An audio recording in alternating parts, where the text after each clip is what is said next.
Future Hacker Life Path Future.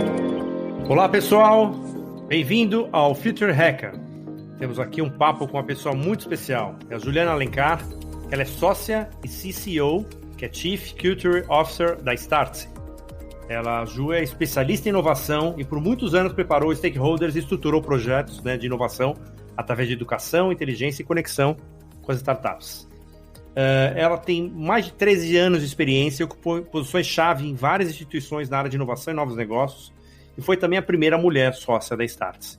Ju, bem-vinda ao Future Hacker. Oi, André, super obrigada aí pelo convite.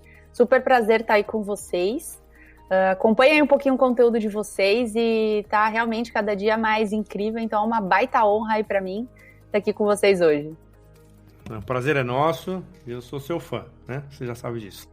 Ju, vamos lá. Na tua trajetória, assim, né? Você praticamente, iniciou a tua carreira, na área de inovação e transformação de empresas, né?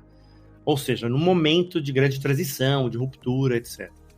Você sente algum tipo de resistência, assim, da velha guarda, das escolas de negócio, pelo fato de você não ter vivido muito a antiga economia?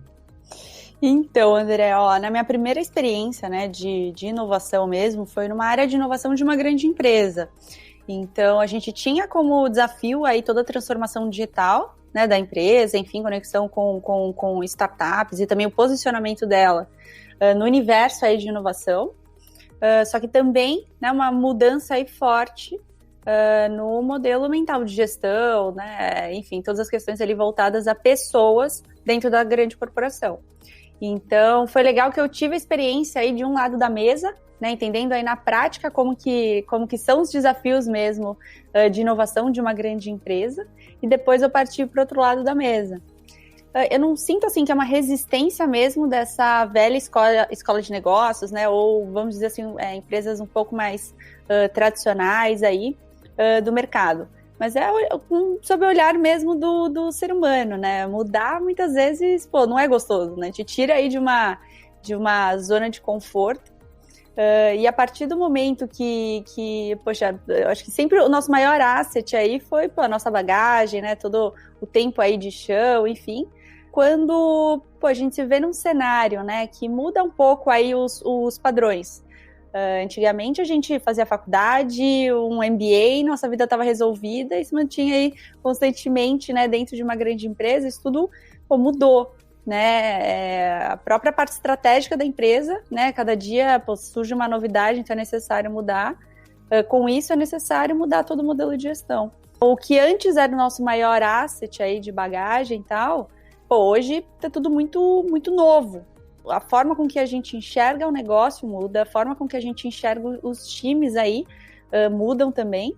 Então, nem sempre é tão simples, tão fácil, está muito atrelado também com cada indivíduo mesmo, com as suas referências mesmo de modelo de gestão, o que funciona, o que não funciona, como viveu, e muitas vezes, para ele, funcionou muito bem. Fala assim, essa é a única referência que eu conheço. Então, o desafio aí acho que o maior desafio que a gente tem é desaprender para depois aprender de novo, e constantemente. Então, eu sinto aí uma resistência, mas não é da velha guarda, isso não está única e exclusivamente aí dentro da velha escola de negócios, Está no próprio ser humano. Na Startse, a gente trabalha muito a andragogia. O que é isso, O adulto aí, diferente mesmo das crianças.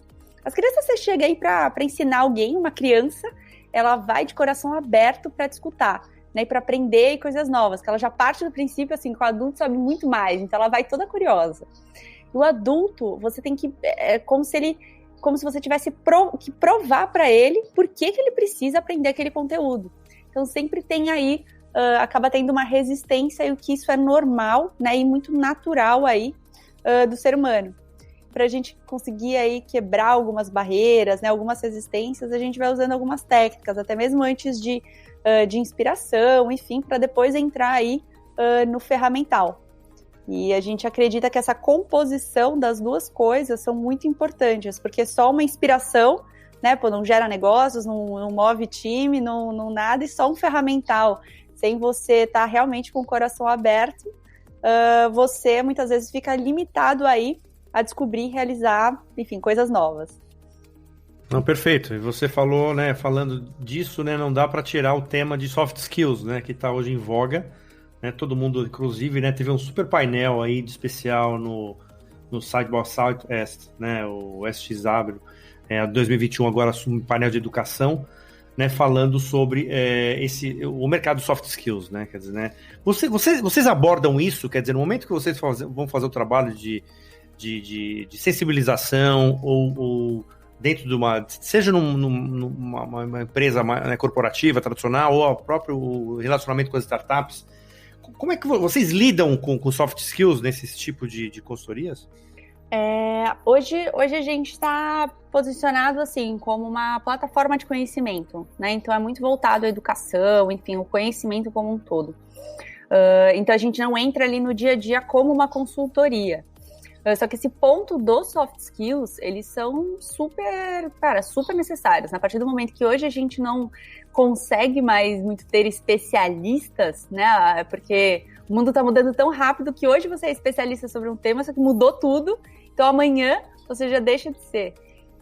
Os hard skills acabam se modificando, né, o tempo inteiro. E com esse tanto de mudanças, outros skills entram como protagonistas no dia a dia dos times, né, e das empresas, que são soft skills. Então, são skills como resolução de problemas complexos, criatividade, gestão de time, inteligência emocional, julgamento ali nas tomadas de decisão, negociação, enfim.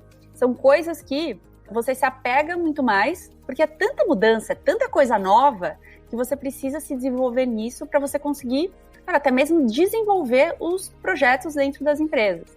Eu posso ver dentro da Startse mesmo, né? A quantidade de mudança que a gente faz o tempo inteiro, a gente contratou assim, uma leva de pessoas para executar uma coisa muito forte assim no hard skill. Só que se mantém ali, enfim, desenvolvendo todos os pontos, quem consegue ter os skills necessários e que acompanham também a velocidade das coisas. E esses soft skills, assim, estão cada vez mais em alta. Todo mundo fala até assim, né? Todo mundo não, algumas pessoas falam, poxa, com a entrada da tecnologia vai substituir o ser humano e tal. Eu acho que, na verdade, é o contrário. Eu acho que a gente está aprendendo cada vez mais a sermos humanos. Da nossa natureza mesmo, esses skills são os mais naturais possíveis. Perfeito, Ju. E assim, e essa característica, eu poderia dizer que é exatamente isso que vocês enxergam, né, nas empresas, as referências do Vale do Silício, né? Inclusive na tua bio você fala, né, que tem um grande objetivo, que garantir que os sócios colaboradores estejam conectados à cultura da Startse e que segue à risca, né, essas maiores referências do Vale do Silício, né? Então, o que é essa? Então, você já deu, teoricamente, já alguns insights aí, mas assim, essa é a cultura do Vale?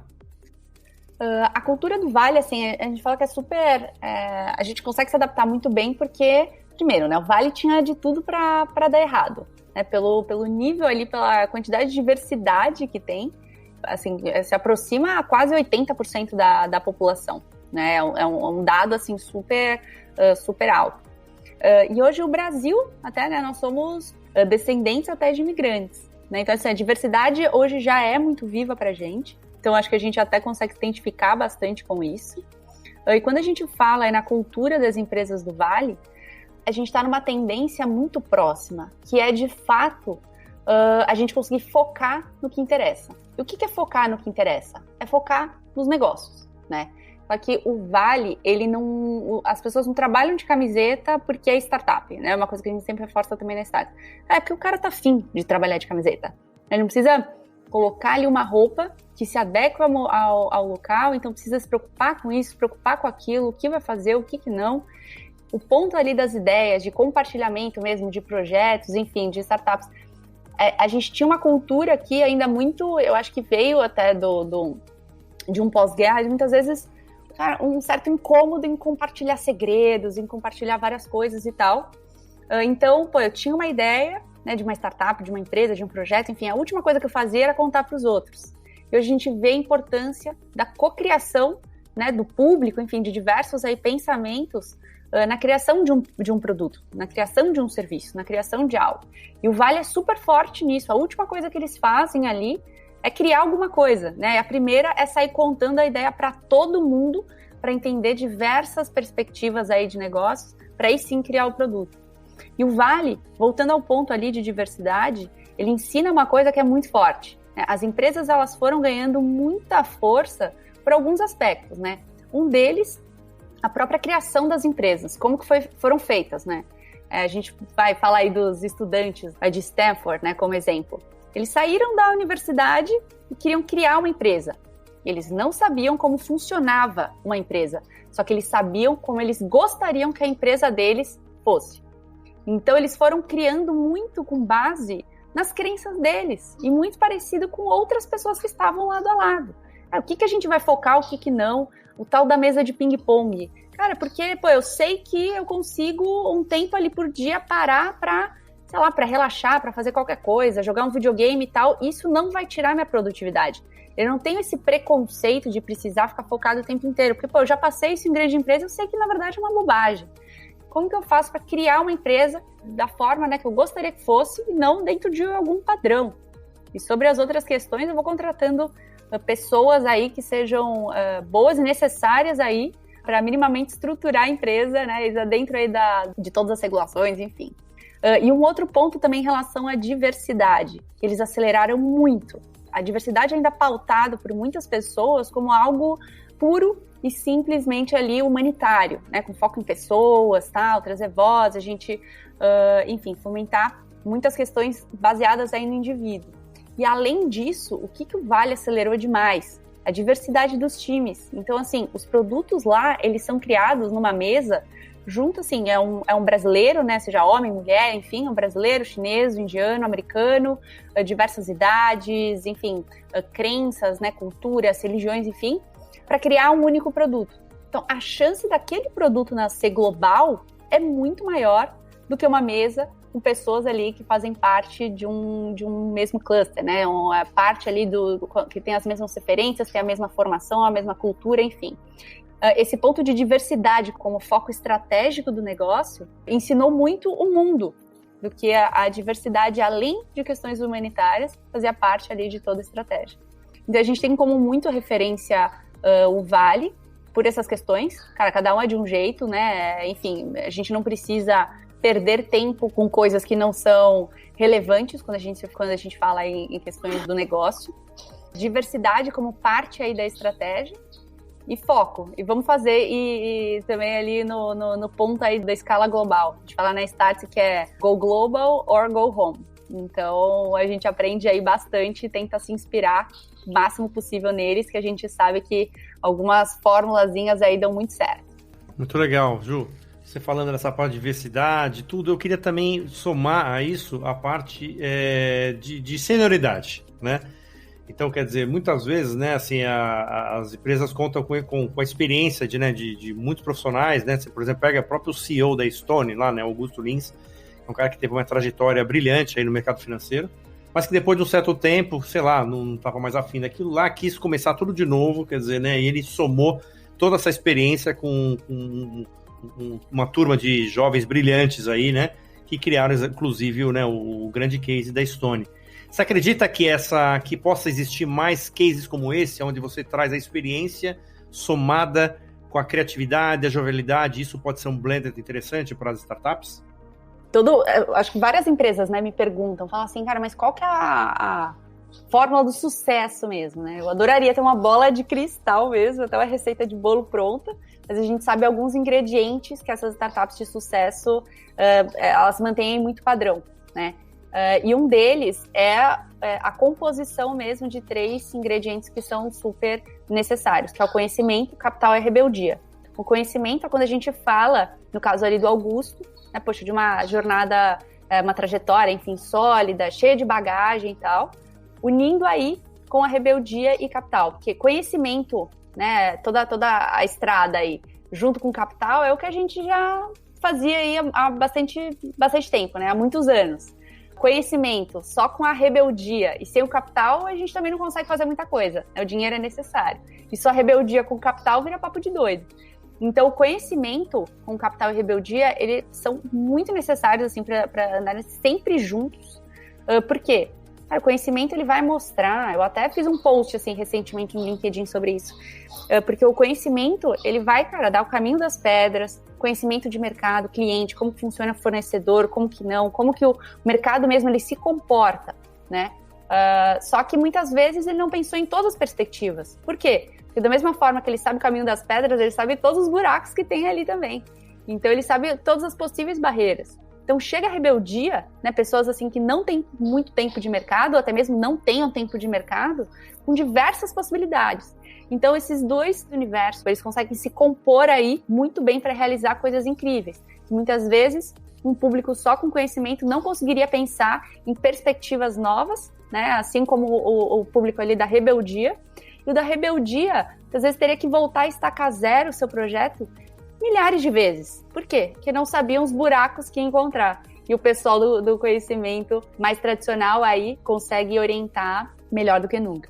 E junto com a ajuda aí do capital, né? Que é para injetar, enfim, né? Para contratar gente, expandir, escalar todos os produtos, enfim, conseguir fazer acontecer.